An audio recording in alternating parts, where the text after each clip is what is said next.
வணக்கம். இப்பெல்லாம் சோஷியல் மீடியாவில் there are so many inspirations, especially for women. Makeover artists, entrepreneurs, writers, speakers, cooking experts, இப்படி நிறைய பேரை நம்ம டெய்லி லைஃப்ல பார்த்துட்டு வரோம்.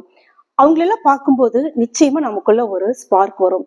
நாமளும் இவங்கள மாதிரி பேசணும், இவங்கள மாதிரி பிரபலம் ஆகணும், இவங்கள மாதிரி பிஸ்னஸ் செஞ்சு நிறைய சம்பாதிக்கணும் அப்படின்னு சொல்லி ரொம்ப யோசிக்க ஆரம்பிச்சிருவோம்.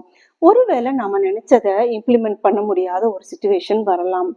அதுக்காக நம்மளால எதையும் சாதிக்க முடியல, எதுவுமே செய்ய முடியல அப்படிங்கிற மன உளைச்சலுக்கு எப்பவுமே நம்ம ஆளாக கூடாது. நம்ம லைஃப்ல பாக்குற எல்லா விஷயங்களையுமே நாம செயல்படுத்தணும் அப்படின்னு நினைக்க கூடாது. நிச்சயமா நம்ம எல்லாருக்குள்ளேயும் ஏதாவது ஒரு திறமை ஒழிஞ்சிட்டு இருக்கும். முதல்ல அது என்ன அப்படிங்கிறத கண்டுபிடிக்கணும். அதுக்கான முறையான பயிற்சிகள் கொடுக்கணும், நர்ச்சர் பண்ணணும், ஸ்ட்ரென்தன் பண்ணணும். அதை இம்ப்ளிமெண்ட் பண்றதுக்கான பாசிபிலிட்டிஸ் என்ன அப்படிங்கிறதையும் நம்ம பார்க்கணும். எப்பவும் மற்றவங்களோட நம்மள கம்பேர் பண்ணவே கூடாது. Always be your self, never compare your self with others.